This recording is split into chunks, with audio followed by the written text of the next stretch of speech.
That was a rainy season that lasted for 2 million years. The incessant heavy rains completely transformed the ecological environment of the Pangea supercontinent. Countless species went extinct as a result, while countless others rose to prominence. Today, let's talk about this longest rainy season in Earth's history, historically known as the Carnian Pluvial Event.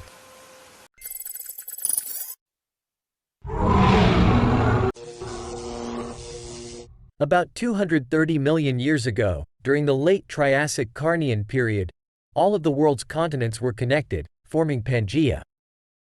This supercontinent was just a phase in Earth's millions of years of tectonic movement.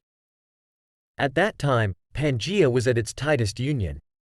This presented a problem. Moisture from the oceans had a hard time traversing such vast stretches of land. By the time the moisture reached the core of Pangea, very little was left. This period is essentially the driest since the dawn of animals.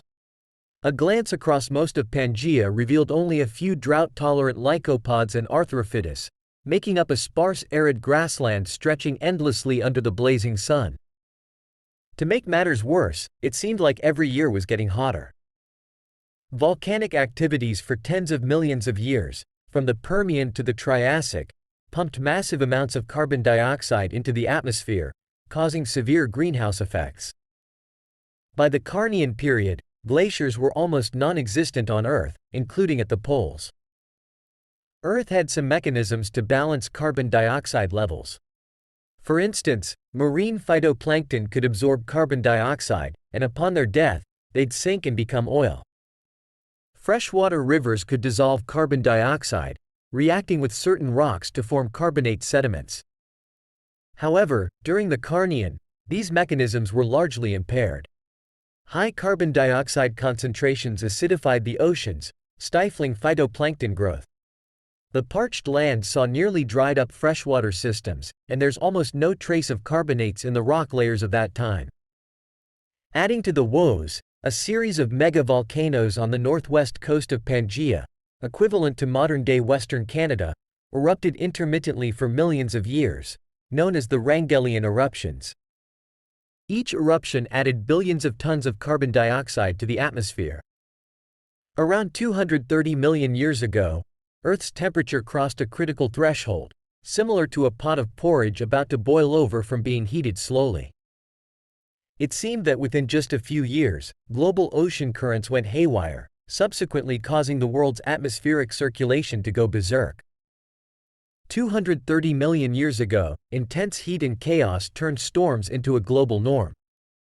Currents of air, laden with moisture and heat, overcame land barriers. This brought relentless rains to even the deepest parts of Pangea, after a hiatus of millions of years. The rain was nearly incessant and changed the continent's landscape in just a few decades. For life, the transformation began with plants. After these deluges, a type of plant with extensive root systems and a high tolerance for humidity began to dominate. In a short time, gymnosperms, represented by the likes of spruce, pine, and fir, became the primary trees globally. This shift disrupted herbivorous animals' way of life. Before the rains, dominant terrestrial animals included the Lystrosaurus, resembling a small wild boar, and the comical-looking Rhynchosauria, which always makes me want to laugh. These creatures typically grazed on tender ground plants. But as grasslands turned into forests, these animals either couldn't reach or digest the tough foliage of gymnosperms. Many starved amidst this blooming environment. Our evolutionary branch, the Synapsida, became marginalized during this catastrophe. The collapse of herbivorous animals also affected dominant carnivores, such as the Postosuchus, depriving them of a significant food source. While they didn't go extinct immediately, their populations were gravely injured, setting the stage for a future extinction. Meanwhile, chaotic ocean currents combined with massive freshwater influxes made life hard for marine species. Cartilaginous fish, which had dominated the seas for over 100 million years, began their decline after the blows of both the end Permian mass extinction and the Carnian Pluvial Event.